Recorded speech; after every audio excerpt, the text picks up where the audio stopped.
Show up. There is nobody else. It's just you and me. Hey, what happened in your week? How was your Thanksgiving? Great. Cool. I was a little bit ill for a couple of days and, well, figured it out. Everything's fine.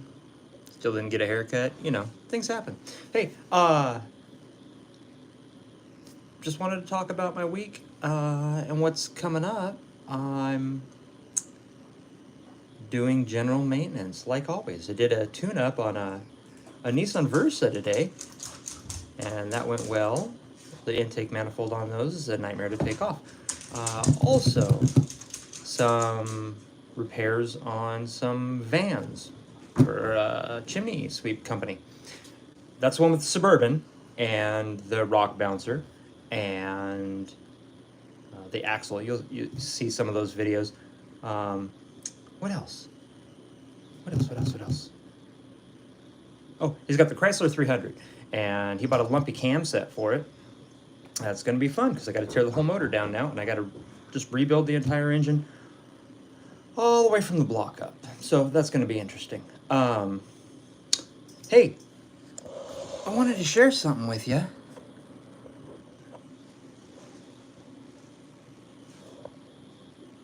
This is Tony. Say hi, Tony. That's a book we're telling here, guys. Do you guys like free stuff? I do too. Guess what? I am a couple thousand away from 50K on YouTube. I am going to be putting together a huge giveaway. I've already got 8 or 9 companies on board. Kogan, Tight Reach, Gator Magnet, BKM brand, SPS Auto, Tex Choice Tools. We got a bunch of companies on board, a whole lot more coming. I'm going to be showing you the progression as we get the pile of tools going on. But share this out. Let's get to 50K, and somebody is going to win. Let's go. That is Nuts and Bolts with Tone over on YouTube. He has an Instagram and a TikTok also, but do us all a favor. Go over to his YouTube channel and subscribe. He's right at about 48K right now. You don't have to subscribe to me, but give him a look. He's got some really good videos. A lot of tools, some DIYs. I like his channel. We started YouTube at about the same time. I think I had a little bit of a lead on him as far as getting a few subscribers, and he shot right past me. It was no competition. And then I started making videos like the ones that you see recently, and I still don't have any viewers. So what do I do? I've been a mechanic for 20 years, and I'm a general mechanic basically, but I've done everything from, if you look at some of my videos, I worked with Dan on some 68 Chevelles, 69 Chevelles. We did painless wiring harness kits throughout. He put a 6.2 stroker engine in. Well, it's not a stroker engine, but a 6.2 crate engine. I think it's about 450 horsepower with a Trim-X 6-speed transmission behind it. We had to cut out the transmission tunnel. A lot of fabricating, a lot of building. And then my general work that I do is use a laptop if I have to work on a newer vehicle and whatnot. It's programming keys and computers and diagnosing different modules, and it's just a slew of things. I've pulled some transmissions apart, rebuilt some transmissions. It's all across the board. 20 years. I've seen a lot. There's not much I don't know, but that's not true. I'm always learning. I always look for a good puzzle. I love diagnosis because you have to really think about what the issue is. I do not like doing the busy work. Like, I'll diagnose why, down to it. Why a transmission isn't shifting properly. Is it a shift solenoid? Is it a clutch pack? Before tearing it apart, before tearing it out. And diagnosing it down to the reasoning as well as possible with electronic equipment and things like that. And then the customer goes, well, how much to replace that or repair it? And I'm like, I don't want to pull your transmission out and get dirty. I just don't, there's things I don't like to do. So not necessarily I'd be suited better to be a service writer or anything like that. It's just doing some of the some of the busy work and getting underneath, the shop owner doesn't take the garbage out, but I do. So you just got to do what you got to do. It's a one-man show. So I am in the U.S. I am in the Washington Puget Sound area. It was cold as a mofo today, but it was dry, and so I crawled under a couple cars, got a couple things done. The other one thing that I did today. Married. That's funny. That's funny. Okay. The other thing I did today, which I'm not proud of, but I'll go ahead and admit to you, there's a van, and the sending unit, something happened to it. I just replaced it in November 23, so it's going on a couple years now. And the sending unit's going full, and then when it gets about 3/4, it dead drops, and then it comes back up, and then it dead drops half the day. And these guys are using this thing from trips 50, 60 miles out from the shop. And so I said, okay, well, they fill up every day. If you could, try to run it low. Well, it took 2 days. I got sick. And then he texted me when I was in bed, and he goes, hey, the van broke down on the side of the road. Oh, fuck, okay. He goes, no, never mind. It just ran out of gas. So I threw 5 in it, and I'll fill it up in the morning. And I didn't get back to him. And he did. He filled it back up. And then I got better, and I went over there today, and I said, yeah, man, it's still full, isn't it? And he said, yes. I said, oh, God damn. There were some issues with when I put it in last time, and we had to modify the hanger straps. I can't remember exactly why. I think the nuts on the frame rail broke, so we had to put some nuts instead of those clips on the frame rail. But it's full, and it's in gravel. And so the one thing I did that I don't recommend and don't ever want to do again is cut a hole about that big in the floor of the van. Went well. Pump came right out. And it's going to be tricky trying to figure out how to soak the top of the gas tank after I put the fuel pump back in there, so that I can either weld brackets so that that door closes and tack that shut so it's functional and you don't put your foot through the floor, or I don't want to use self-tapping screws and a bunch of bars of steel, and I mean, it's already a hack job. Why make it worse? There's things that I just don't like doing. So, hey, Matthew. And from Nova Scotia. Oh, very good. Canada in the house. Hold on, let my dog out. Come on. Good. So, I probably only be on here till about 6:30 at the latest. I got a few things to take care of. And yeah, I know my camera's a little fuzzy. A forward-facing camera sucks. Anyway, what else? Oh, I went over to help Dan. Building, yes. So that's another thing. So one of the things I want to do on this channel, is more live.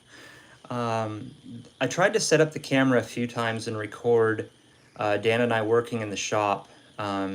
He's built, but I've helped him with some Broncos, some old school Broncos with a 351 Windsor in it. I think that thing dynoed well over 4.5 on the dyno. Had 36s on it.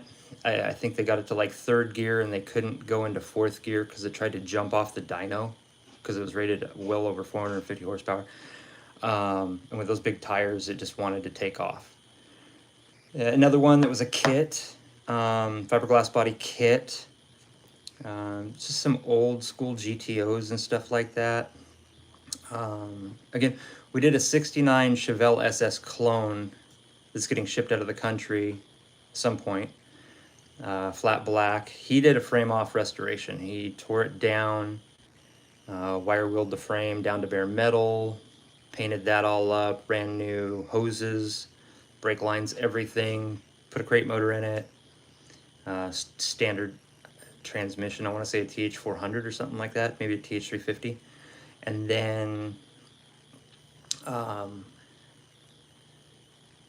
I came in and pretty much laid the entire wiring harness on that vehicle, front to rear, and made sure every single thing worked. He even added in aftermarket AC units, stereo. So getting all of those separate kits to work in conjunction with each other and figuring out the schematics on the wiring and everything like that. Kind of, it gets taxing and it gets tricky when you got 4 books open trying to look at all the wiring schematics and everything like that. But that's the things that I like. I like those kind of puzzles and figuring that stuff out. And then helping him fabricate bracketry and things like that when we come across interesting things. Just a second, Justin. I will try to address your concern on that in a moment because we'll probably go down a rabbit hole on that one. Speaking of rabbit holes,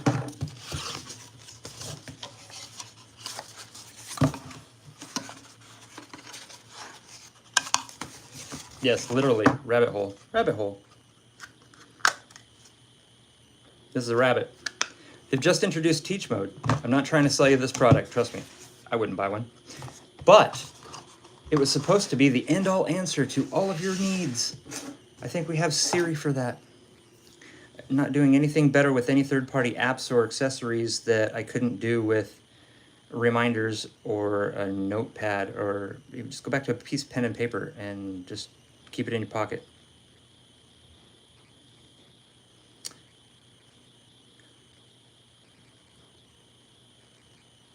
I see that, Justin. Just one more second. I don't know where I was. Oh, yeah, building. I also have at least 16 videos or so of a 1987 Dodge Ram 50 that I've built and building. It's a 2-liter, 8-valve. I had to find a new head for it. I slammed the rear, C-notched the frame, put it on 4 airbags, had the motor punched out 20 over, balanced, so I could do the balance shaft elites. And then I'm building a custom intake at a 350, like a hooker header mandrel bent exhaust.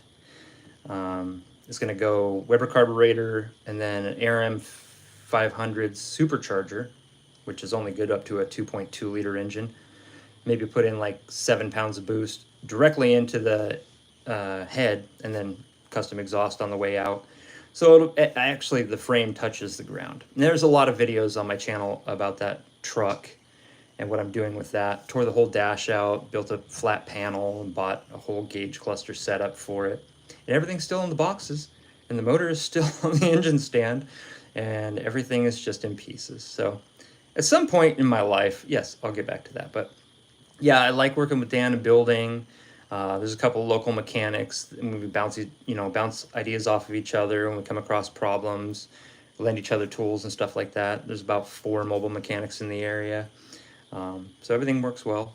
You know, we all have our strong suits and our weaknesses and things like that. Hold on, let the dog back in.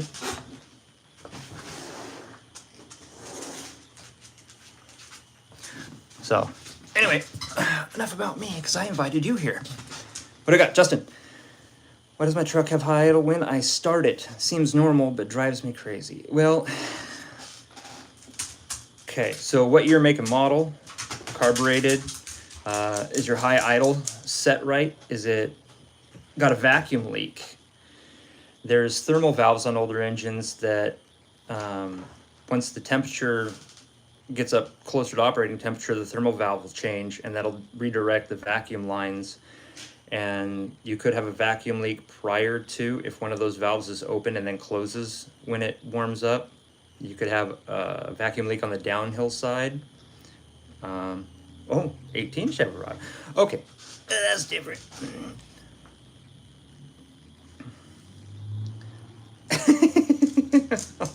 Hulk Hogan.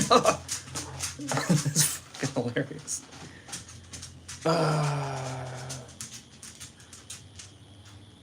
I'll get some when my wife gets home. Can I boost it directly on the head? Yeah, okay, Justin, just a second. Jason, yeah, custom intake. It's straight Weber supercharger, 4 tubes out, straight into the head.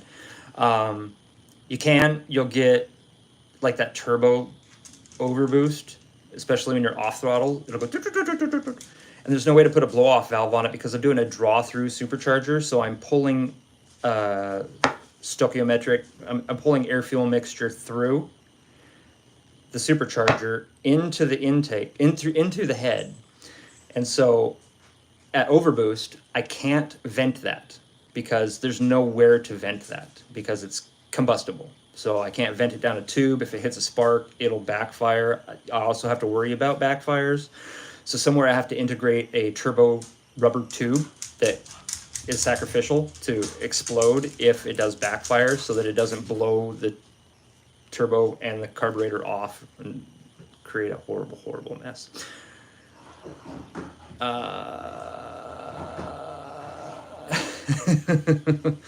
18 Chevy Silverado, high idle, when starting, hard shifting. Hard shifting is probably a result of the high idle. It's probably just slamming into gear. Unless it continues to do that after it's warmed up, that could be a transmission issue. Any check engine lights. And although there may or may not be a check engine light, the code readers that O'Reilly's and things like that use don't necessarily have all the data points in there. I use like a $300 OBD2 scanner from O'Reilly, and I find that it doesn't communicate well with SRS, even though it's supposed to.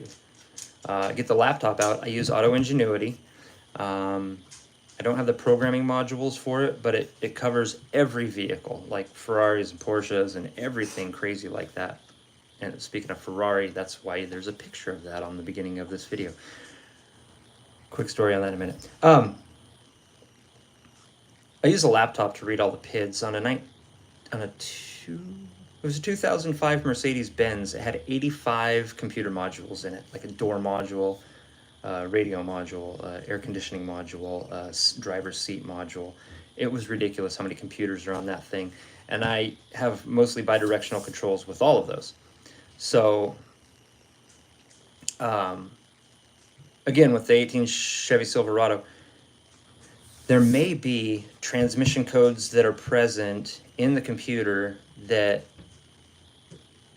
do not directly relate to a check engine light, because a check engine light is supposed to be there to notify you that something in your system is affecting emissions. Hard shift doesn't affect emissions. A lagging shift, a gear ratio difference, things like that, those will affect your emissions because it brings down your MPGs.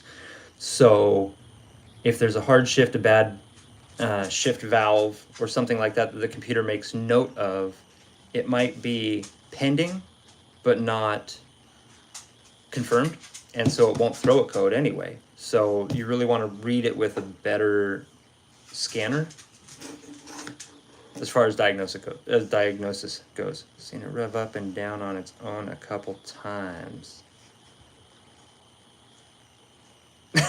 John Smith. Yeah, I like setting my fires with gasoline and matches, John. Do it the old-fashioned way. Not often at all.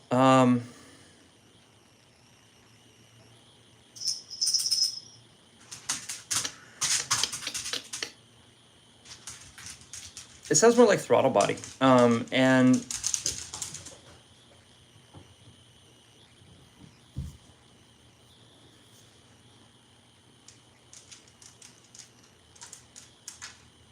Porsche's first car was electric.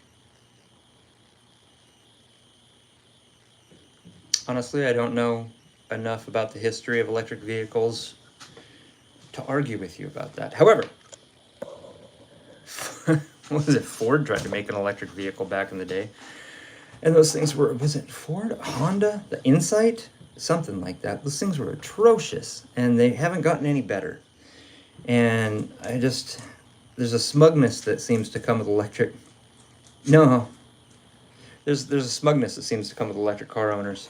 I don't know what it is. I don't know if it's a stigma that we give them or if they bring it to the table.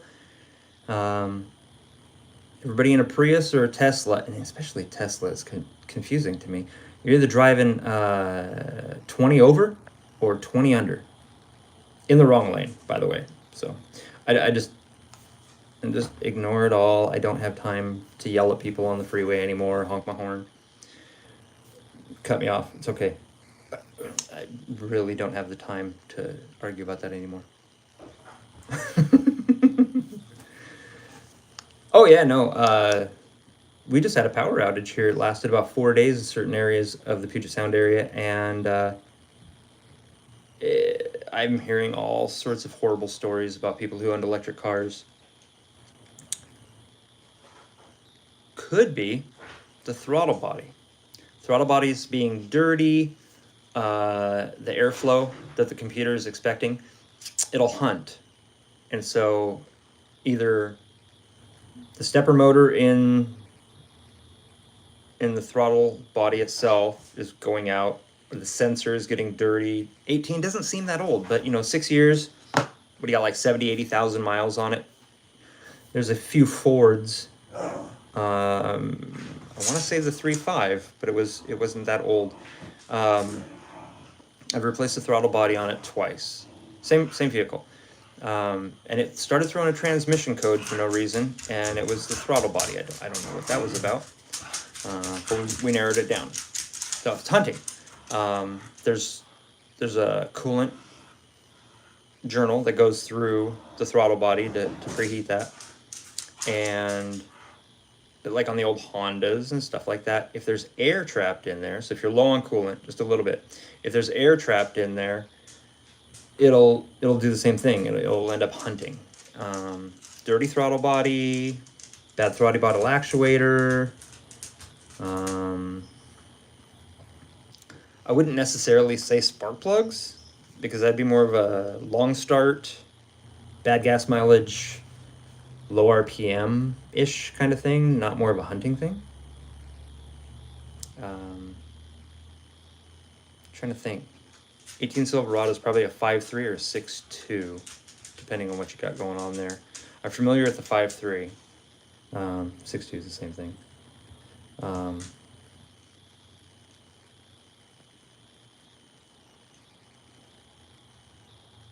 Yeah, 5.3. Yeah, I think we got 195 on there. I didn't even do the valve cover gaskets yet. They're not even seeping. Done spark plugs a couple times, have a mild coolant leak, but the coolant leak says it's a Yukon. The coolant leak is the T's on the passenger side up above the spark plugs. The plastic T's there, the compression fitting on those weeps. And so you'll lose a little bit of coolant from those. And if you touch them wrong, they will snap and they will just piss everywhere.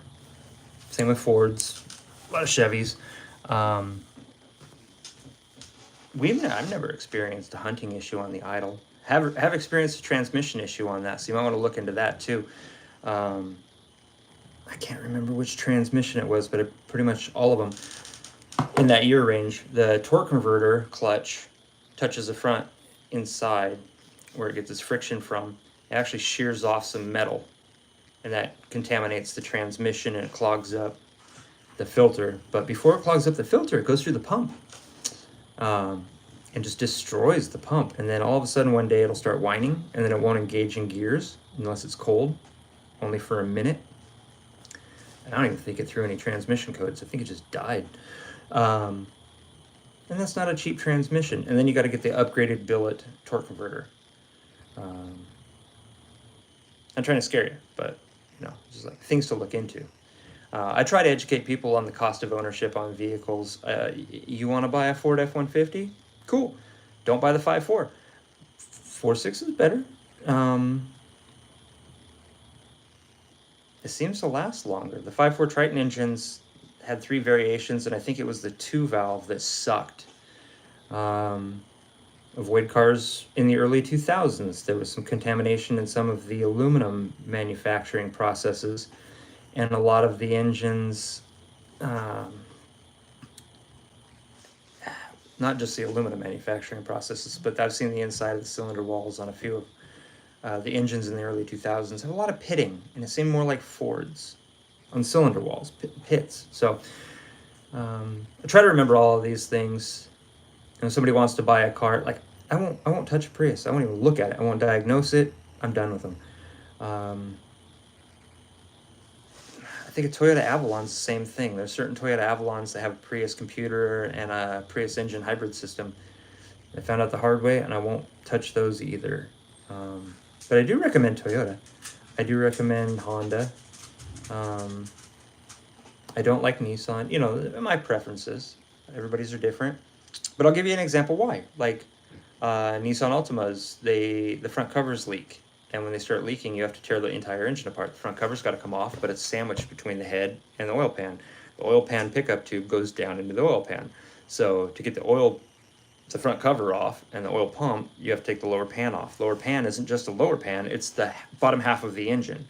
So you're left with a block to try to do anything to that engine and reseal it. You're literally tearing it down. It's a long block at that point with nothing on it. To fix an oil leak on the front timing cover. Nissan Sentras, things like that. They either leak or they don't. And when they do, well, you're done. So I'd just rather stay away from things like that. Hyundai, Kia. I don't even know if I have it here. I was going to try to find you a picture of what I think of Kia. It would be in my trophies.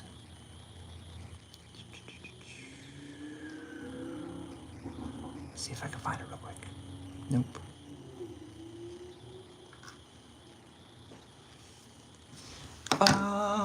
I don't like Ford Jaguar. Jaguar's got FOMOCO written all over it.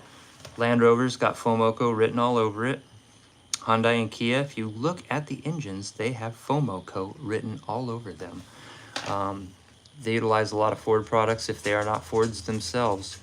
I don't like Fords at all. There was a problem in I think it was the early 2000s also. What it was low compression rings. And what that did was that allowed the resistance on the cylinder walls to be less. And what that did was increase your gas mileage. It was a huge thing that people wanted to relive the 80s and ruin gas mileage, so they decided, well, we'll just let some more oil buy these crappy rings, and blow-by is fine. Okay, that's fine. Your car's gonna smoke, but you're not disciplined enough to check your oil ever till the light comes on. And the light comes on when you turn left onto an on-ramp or right onto an on-ramp, and the pickup tube actually starts sucking air. That's when the light comes on. And when it sucks air, that means you got about a quart left, and that quart is already contaminated with just chunks of metal and bearing and all sorts of fun stuff in it. Anyway, that gets sucked into the pump. You get air, you get cavitation, and you starve the motor, and you sludge the motor up because you have 1 quart of contaminated oil with all of the crap in it that is supposed to be in 5 quarts. And so it doesn't even make it to your filter. It goes right through your pump, and it's just a horrible, horrible situation on your engine. And then you wonder why your engine's failing. And then it starts knocking because your timing chain goes bad because your timing chain tensioner. Yeah, I don't have it.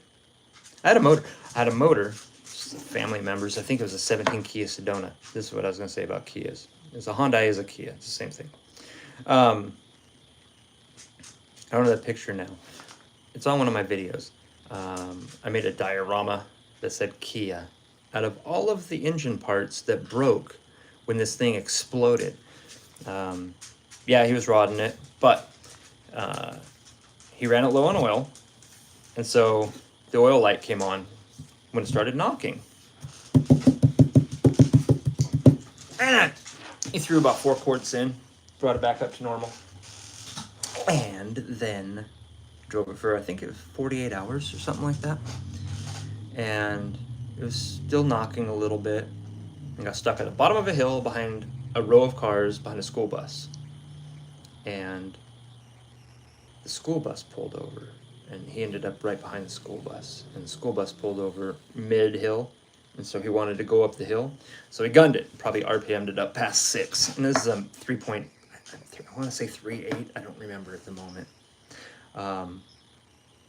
V6, high RPMs, and as he's cresting the top of the hill, she lets go. One of the rod caps, just one of the bolts probably, or you know, from slamming against the rod bearing, let go. And as it came back around, it put a hole in the side of the block, and that rod cap went somewhere else and took out another piston. I found there was 2 pistons missing from the engine, and I found pieces of them in the oil pan. I found this much grenade debris in the oil pan. And that is exactly what happens with low compression rings and lack of maintenance, in my opinion. No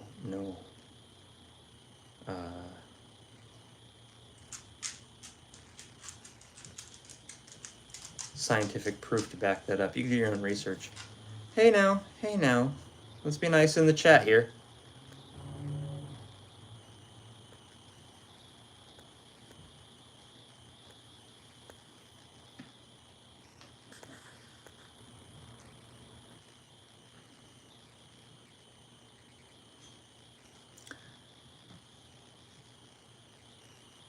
Did you guys see?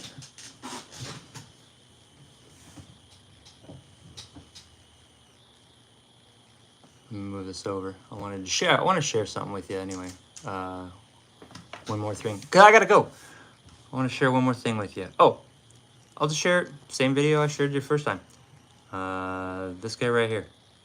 Nuts and bolts with tone. Nuts and Bolts with Tone. Nuts and Bolts with Tone has his own channel Nuts and on. bolts with tone here, guy. Easy, buddy. He's got his own channel on YouTube.